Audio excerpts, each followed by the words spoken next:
Quran surah 29 ayat 45. Salat bila dikerjakan dengan benar akan merubah pelakunya menjadi lebih baik. Secara singkatnya, salat mendidik kita menjadi pribadi yang baik. Nah, sumber keburukan itu yang menjadi lawan dari baik itu ada dua. Jadi kalau ada orang yang tidak baik, anak yang kurang baik, ayah yang kurang baik, ibu yang kurang baik, itu artinya ada satu dari dua ini yang melekat pada dirinya. Satu, disebut dengan fahsya.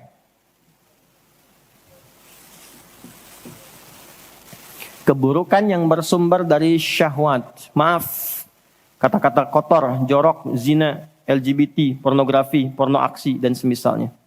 Itu fahsya. Jadi nggak mungkin orang sholat, kata-katanya jorok. Perilakunya menyimpang. Nggak mungkin. Karena sholat mencegah itu. Atau mungkar, maaf, keburukan yang bersumber dari nafsu perut dan akal.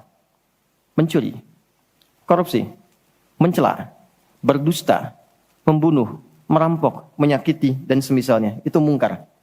Makanya ketika seseorang berbuat itu, hatinya mengingkari. Itu disebut mungkar. Hatinya mengingkari. Maka orang sholat, pasti bila sholatnya benar, karena dia tersambung dengan Allah, fahsya dan mungkarnya tertekan. Yang muncul jiwa baiknya, jiwa takwanya.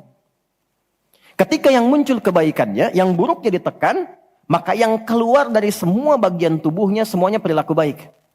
Itulah sebabnya ketika Allah berfirman tentang hal ini, disampaikan di Quran surah 29 ayat 45. Inna sholata tanha anil fahsya wal munkar. Mengujinya gampang. Kita uji dengan sejarah pendekatannya. Semua masyarakat di era Nabi, itu kan sebelum masuk Islam, perilakunya itu sangat menyimpang. Tidak kenal kebaikan. Tak kenal kebaikan itu jahlun namanya. Orangnya jahil. Kalau disatukan jadi jahiliyah. Gak kenal kebaikan. Ya, maaf, yang mencuri banyak, zina khatam. Ya, perilaku menyimpang banyak. Disebutnya jahiliyah. Tapi ketika datang risalah Islam, yang diajarkan pertama salat. Salat merubah mereka dari jahiliyah menjadi khairu ummah. Kalau ada yang paling jujur, itu. Yang paling dermawan, itu. Yang paling baik, itu. Paling disiplin, itu.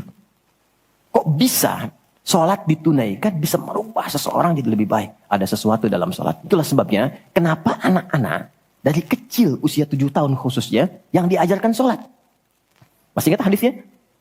Ya, saat anak berusia 7 tahun ajarkan salat. 10 tahun dia masih malas, beri pelajaran yang membuat dia mengerti. Bukan berarti harus memukul ya. Kalau di Arab adatnya begitu, itu biasa. Doroba itu memberi pelajaran maksudnya. Kurangi uang jajannya, berikan pelajaran yang baik kepada dia supaya mengerti kenapa mesti sholat. Kenapa dari usia 7 tahun? Supaya anak itu tumbuh jadi baik. Itu maksudnya.